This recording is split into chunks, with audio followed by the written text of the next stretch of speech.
Jacob Dont was a violinist from Vienna, 19th century, and he wrote quite a lot of music, but maybe unfortunately for him, he's known mainly for his repertoire of studies, etudes for violin, and how difficult those studies are. So I was inspired by one of my students to look at this number 5, etude number 5, which is, as you have heard, basically working on a certain technique for the bow. So this is going to be a little bit deeper video into this study, and I'm going to divide it, first of all, what to do in order to realistically play the technique, and then if you want to go down the rabbit hole and do other things which the study is not asking for but can really help you develop the technique, we'll talk about that. So let's look at the basically basic technique of moving very quickly between those two strings,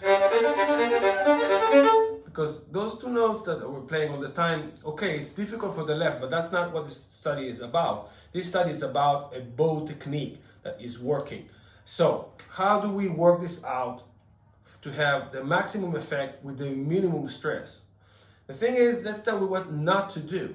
I've seen a lot of people basically lock their wrist and just start doing these big movements.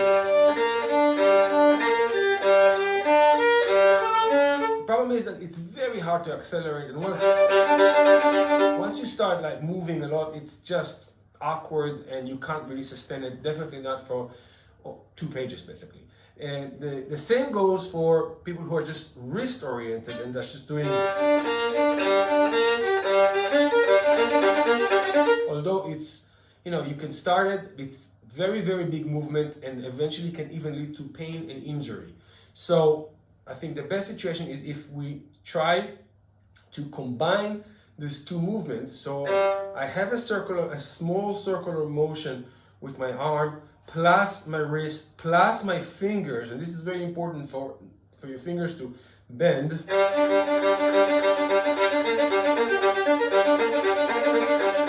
So you see that my circles all the time are small. This is what you want to try to do. Mastery is reaching your ideal with the minimum amount of stress. So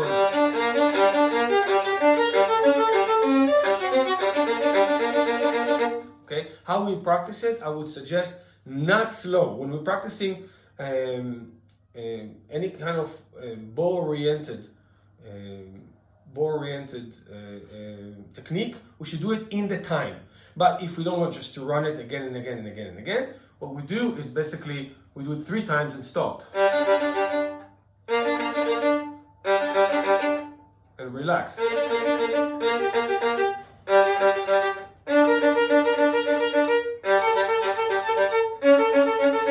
And we just try to stay in the same place and relax in between them, start and stop. This way you can also do it slow and also do it in the right tempo.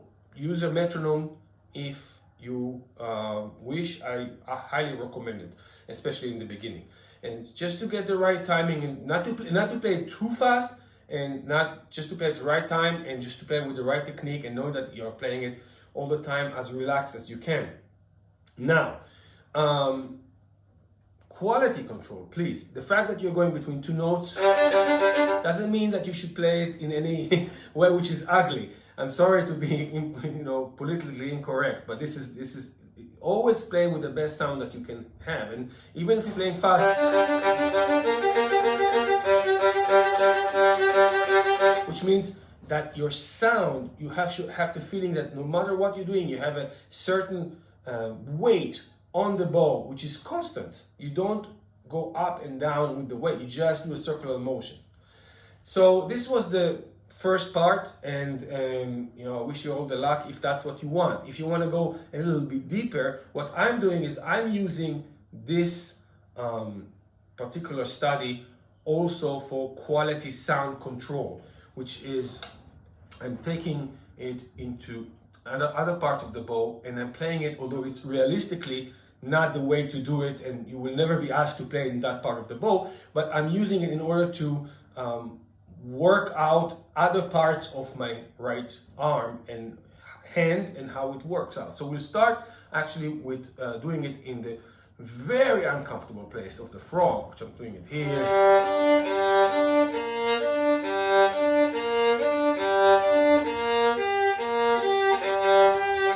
You will see that my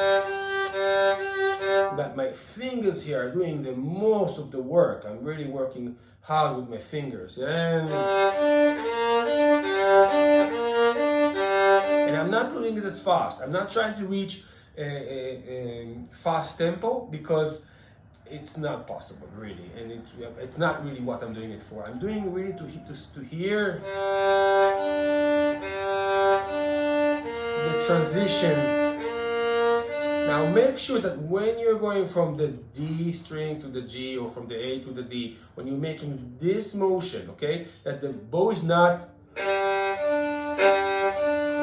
collapsing, that there is this kind of, that you can seriously control all aspects.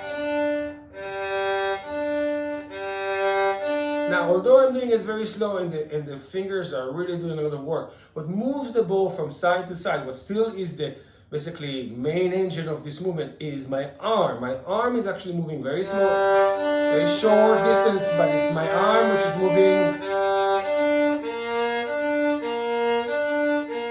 And most of my weight is being taken by my back, holding the weight of the bow. I'm holding and controlling the weight of the bow all the time.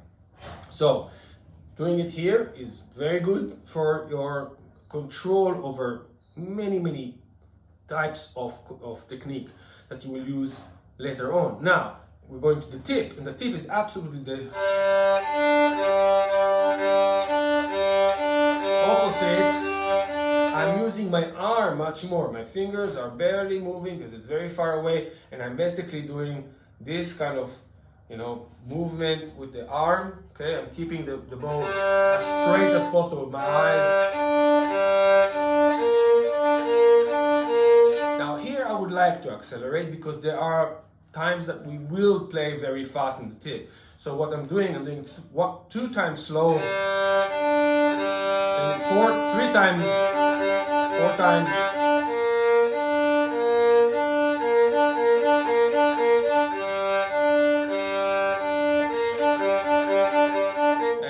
I'm doing this. I'm again looking for absolute control, that I can all the time know and nothing is dropping. I don't just drop something or throw something. And on the other hand, I'm keeping all the time sound quality control. Where things usually go wrong is when we go here, when we start moving either prematurely, and so it's like this kind of place, because there's not enough weight, or we go like that. So it's really important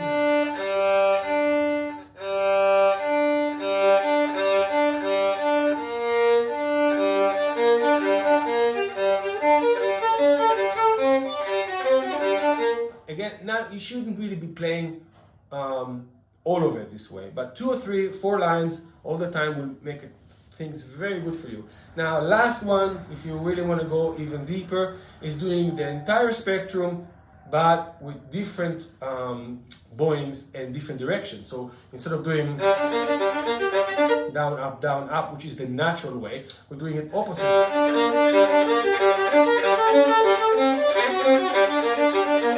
You see that my movement is much bigger than what was before, and so again, it's not sustainable for a long time, but it's a very important technique of doing counter clockwise, since we use this a lot. We do it in Bach, and we do it in other pieces, so it's not a bad thing to control it. Doing it here,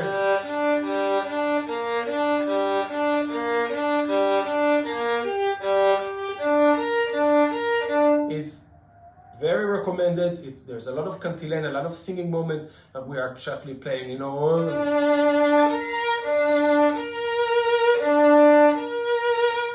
You want to use this technique, and here as well.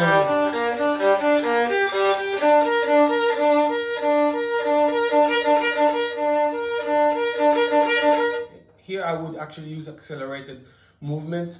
And so you can do a lot of things on this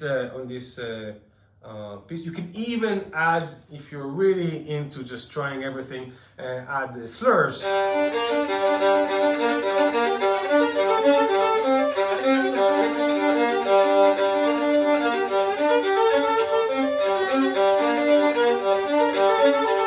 So there are many things that you can do, and so all the best with that one, and keep on writing to me and asking things for me to look at, and if I am able, capable, and knowledgeable about that, I will post it. So goodbye, thanks.